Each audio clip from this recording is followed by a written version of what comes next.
Okay, Math 2, we're going to be going through section 3.6 on page 165. Today we're going to be talking specifically about right triangles.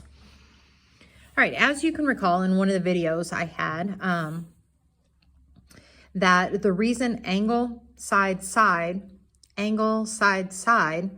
didn't work, like you can look at these two triangles. So they both have an angle and two sides that are identical. But obviously, if you look at them, they are not congruent.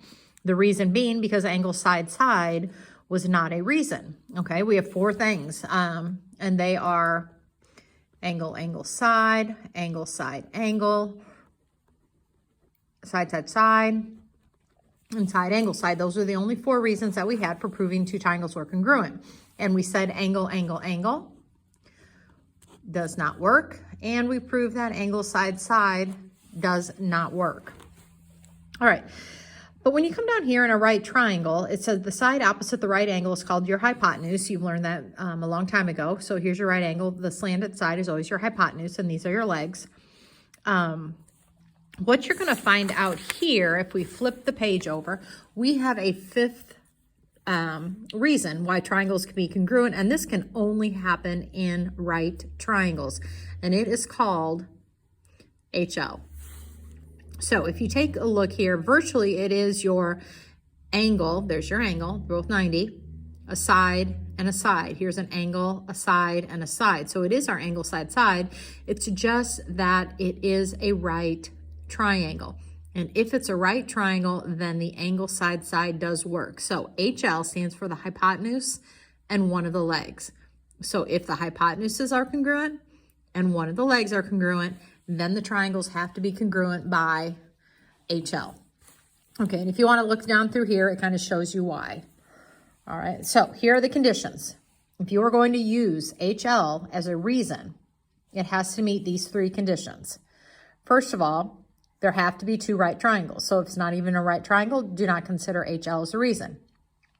The triangles have to have a congruent hypotenuses and one pair of congruent legs. So when you come over here, if you take a look at this, we have two right triangles already marked from the given information, are the hypotenuses of each. This side right here, PR, is congruent to PR because of reflexive.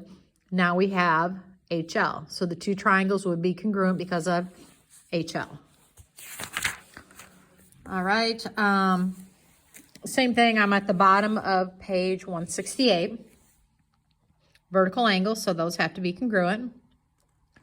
All right, so there's my right triangle. This is your hypotenuse. This is your hypotenuse. It tells us that CD is congruent to EA. I guess that was given. What else? Oh, AD is the perpendicular bisector of CE, which means AD is not only hitting CE at a 90-degree angle, but it's bisecting CE. So CE is being bisected. So I know this leg is congruent to this leg. Therefore, these two triangles are congruent by HL. Now, don't think that every time you have a right triangle, it has to be HL. If it's a right triangle, it can be any of the four reasons. It's just now you have a fifth reason to consider.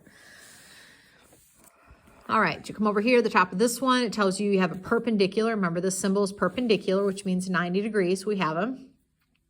We have that marked, and then it says I is the midpoint of HV. I is the midpoint of HV, so that means this leg is congruent to this leg. So again, we have the hypotenuses in each, and a leg that's congruent in a 90 degree. So really, that's about all there is. If you have any questions on the homework, just let me know.